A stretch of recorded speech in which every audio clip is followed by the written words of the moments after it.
दोस्तों, आखिर gangster Lawrence Bishnoi को कौन बचा रहा है? वो किसके हाथ हैं जो लॉरेंस बिश्नोई पर डालने से पहले ही उसको प्रोटेक्शन दे देते हैं? क्या वाकई में महाराष्ट्र में अंडरवर्ल्ड सरकार पर हावी हो चुका है?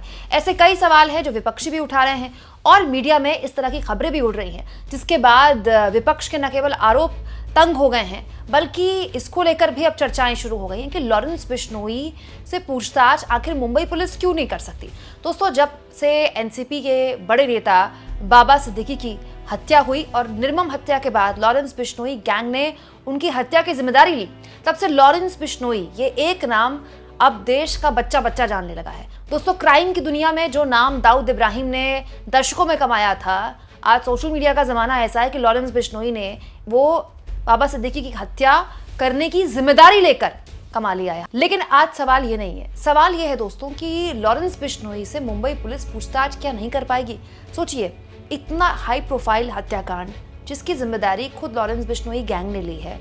अब इस पूरे मसले पर लॉरेंस बिश्नोई से तो पूछताछ होनी चाहिए ना दोस्तों, लेकिन लॉरेंस बिश्नोई से मुंबई पुलिस पूछताछ नहीं कर पा रही है क्योंकि मीडिया में ऐसी खबरें चल रही हैं कि लॉरेंस बिश्नोई से पूछताछ करने के लिए गृह मंत्रालय का एक आदेश है, जिसकी वजह से मुंबई पुलिस के हाथ बंद गए हैं। दोस्तों, एनडीटीवी की एक खबर देखिए जिसमें साफ तौर पर लिखा है कि गृह मंत्रालय की तरफ से सीआरपीसी 268 के तहत आदेश दिया गया था कि कोई भी एजेंसी या फिर कोई भी राज्य की पुलिस लॉरेंस बिश्नोई की 1 साल तक कस्टडी नहीं ले सकती।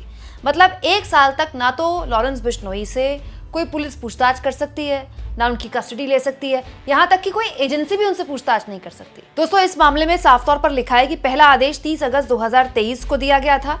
उस आदेश के मुताबिक कोई भी एजेंसी या स्टेट पुलिस लॉरेंस बिश्नोई की 1 साल तक कस्टडी नहीं ले सकती।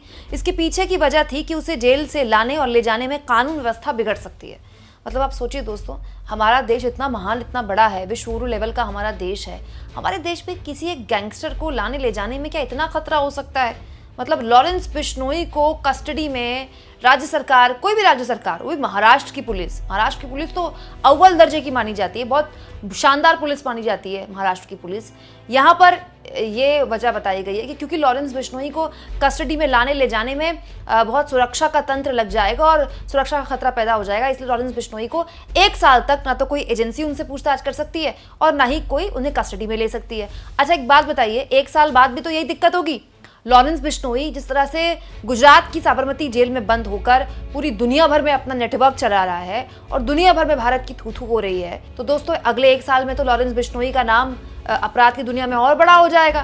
तब तो ये दिक्कत मतलब बढ़ती जाएगी।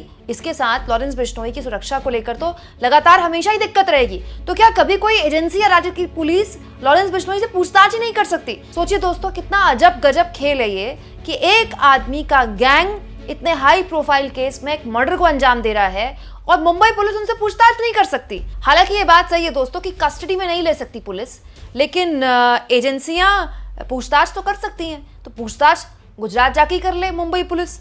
अगर कस्टडी में लेना जरूरी थोड़ी है, पूछताछ करनी महत्वपूर्ण है ना। हालांकि इस खबर में ये लिखा हुआ है कि गृह मंत्रालय को यह आदेश 30 अगस्त 2024 तक ही, मतलब ये आदेश वैलिड है, यानी कि इसका जो मियाद है इस आदेश की वो खत्म हो गई है। लेकिन यही के लिखा है इसी खबर में कि सूत्रों के मुताबिक उस आदेश को 1 साल के लिए और एक्सटेंड कर दिया गया। तो पहले ही 1 साल तक उससे कोई पूछताछ नहीं कर सकता था, अभी 1 साल के लिए और उसके इसी आदेश को एक्सटेंड कर दिया गया है, सूत्र ये बता रहे हैं। अब आप बताइए दोस्तों, एबीपी न्यूज़ के रिपोर्टर है जगविंदर पटियाल, उनको कुछ वक्त पहले लॉरेंस बिश्नोई ने फोन से वीडियो कॉन्फ्रेंसिंग के जरिए इंटरव्यू दिया था। मतलब एक गैंगस्टर जेल में बंद है, वो फोन से एक टीवी चैनल के रिपोर्टर को इंटरव्यू दे रहा है। मतलब उसके पास न केवल फोन है बल्कि जेल के अंदर रहते हुए नेटवर्क भी है। इतने कमाल के नेटवर्क है कि आराम से वो वीडियो कॉन्फ्रेंसिंग से इंटरव्यू दे रहा है। मतलब आप सोचिए, उस आदमी के हौसले इतने बुलंद हैं लॉरेंस बिश्नोई के कि उससे टीवी वाले सवाल पूछ सकते हैं, लेकिन कोई एजेंसी या पुलिस उसको कस्टडी में नहीं ले सकती। दोस्तों, मुंबई पुलिस के लिए जरूरी है कि लॉरेंस बिश्नोई से अगर उसको पूछताछ करनी है तो उसको कस्टडी में ले। लेकिन अब सवाल यह है कि लॉरेंस बिश्नोई से जब पूछताछ ही नहीं कर पाएगी मुंबई पुलिस, तो फिर ये केस आगे कैसे बढ़ेगा? अगर आप लॉरेंस बिश्नोई के द्वारा, उसके गैंग के द्वारा अपॉइंट किए गए कुछ शार्प शूटर्स को पकड़ भी लेते हैं तो उनको पकड़ कर क्या होगा? सरगना तो आपकी जेल में बंद है और आप उससे पूछताछ नहीं कर पा रहे। दोस्तों, जो शार्प शूटर लॉरेंस बिश्नोई जैसे गैंग के लोग रखते हैं, हार्डली उनको 10, 12, 15 हज़ार रुपये दिए जाते हैं। गरीब परिवारों से होते हैं, टीनेज के होते हैं, छोटी छोटी उम्र के लड़के होते हैं। वो इतना उनको ज्ञान भी नहीं होता है, उनको बस भाई ने बोला है तो गोली चलाओ तो गोली चलाओ, इस तरह की मानसिकता से ब्रेन वॉश किया जाता है। तो ऐसे लोगों को अगर पुलिस ने पकड़ भी लिया और सलाखों के पीछे पहुंचा भी दिया, कोर्ट में पेश कर भी दिया, तो ये तो प्यादे हैं। ऐसे तो लॉरेंस बिश्नोई के पास बताया जाता है कि 700 शूटर्स हैं। असली सरगना तो इस पूरे के पूरे मामले में लॉरेंस बिश्नोई ही है ना। और दोस्तों, लॉरेंस बिश्नोई कोई विदेश में भी नहीं बैठा है, अपने देश की डबल इंजन सरकार गुजरात की साबरमती जेल में बंद है। वहीं दोस्तों, बाबा सिद्दीकी की मौत के बाद से लगातार महाराष्ट्र में सियासत तेज है। महाराष्ट्र में विपक्ष ने इस मुद्दे को लॉ एंड ऑर्डर का मुद्दा बना लिया है कि महाराष्ट्र में जो 80 और 90 के दशक में गैंग वॉर हुआ करती थी, वो अंडरवर्ल्ड एक बार फिर से सरकार पर हावी हो गया है। मुरादाबाद के पूर्व सांसद डॉक्टर एसटी हसन ने कहा है कि बाबा सिद्दीकी की हत्या से ये साफ हो जाता है कि महाराष्ट्र में सरकारी तंत्र बचा ही नहीं है, वहां अंडरवर्ल्ड हावी हो गया है। 2 गैंग की लड़ाई में एक राजनीतिक व्यक्ति की जान चली गई। डॉक्टर हसन ने कहा है कि महाराष्ट्र में 2 प्रकार के निजाम चल रहे हैं, एक निजाम सरकार का, दूसरा अंडरवर्ल्ड का। एक दौर होता था दोस्तों 90 के दशक का, 80 के दशक का, जब महाराष्ट्र जैसे राज्य में वाकई में पैरेलल 2 निजाम चलने की बात कही जाती थी। कहा जाता था कि अंडरवर्ल्ड फिल्में बना रहा है, अंडरवर्ल्ड फिल्मों में पैसा लगा रहा है, कौन हीरो कौन सी फिल्म करेगा ये भी अंडरवर्ल्ड डिसाइड करता था। दोस्तों, एसटी हसन ने आगे कहा कि अंडरवर्ल्ड फिल्मी हस्तियों और कारोबारियों से फिरौती वसूल रहा है। लॉरेंस बिश्नोई गैंग और दाऊद गिरोह के बीच जंग चल रही है, इनको सरकार प्रोत्साहन दे रही है। समाजवादी पार्टी के नेता ने आगे आरोप लगाया कि सरकार अंडरवर्ल्ड के खिलाफ जीरो टॉलरेंस की नीति नहीं अपना रही। इन वजहों से लॉरेंस बिश्नोई गिरोह एक के बाद एक हत्याएं करा रहा है। यानी विपक्ष के पार्टियों का आरोप है कि सत्ता पक्ष की तरफ से लॉरेंस बिश्नोई गैंग को पूरा संरक्षण मिल रहा है और मुंबई में एक बार फिर से जबरदस्त तरीके से गैंगस्टर या फिर माफिया राज कायम करने की कोशिश खुद सरकार कर रही है। दोस्तों, अंडरवर्ल्ड के बड़े बड़े कुख्यात गैंगस्टर्स की पार्टीज में बड़े बड़े स्टार्स जाके डांस किया करते थे। इसके अलावा राजनीति से लेकर प्रॉपर्टी मार्केट में हर जगह अंडरवर्ल्ड का कब्जा था। खुलेआम महाराष्ट्र की सड़कों में गैंग वॉर्स हुआ करती थी और उस दौर से बड़ी मुश्किल से महाराष्ट्र निकला है।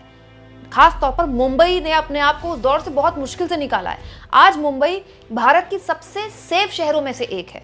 मैं तो मुंबई में रही हूँ दोस्तों, ज़्यादा वक्त तो नहीं, बहुत कम वक्त के लिए रही हूँ, लेकिन दिल्ली एनसीआर में रहने के बाद मैं कह सकती हूँ कि मुंबई में रात को 2 बजे भी एक लड़की जितना सुरक्षित महसूस करती है अपने आप को सड़क में, उतना दिल्ली में महसूस नहीं करती। Mumbai is a very safe city. लेकिन वहाँ ना केवल सबके सामने भीड़ में पुलिस सुरक्षा के बीच बाबा सिद्दीकी जैसे हाई प्रोफाइल आदमी की हत्या हो गई, बल्कि आप देखिए पुलिस हाथ पर हाथ धरे बैठी हुई है। पुलिस अब तक इस पूरे के पूरे केस में, जिसको वो खुद मानती है कि मुख्य आरोपी हो सकता है शुरुआती जांच में, उससे पूछताछ नहीं कर पा रही है। आप इस मुद्दे पर क्या सोचते हैं? कमेंट बॉक्स में जरूर लिखें और जितना हो सके चैनल को शेयर करें, सब्सक्राइब करें और थैंक्स और ज्वाइन के ऑप्शन से अगर आप चाहें तो कुछ आर्थिक मदद भी चैनल की जरूर करें।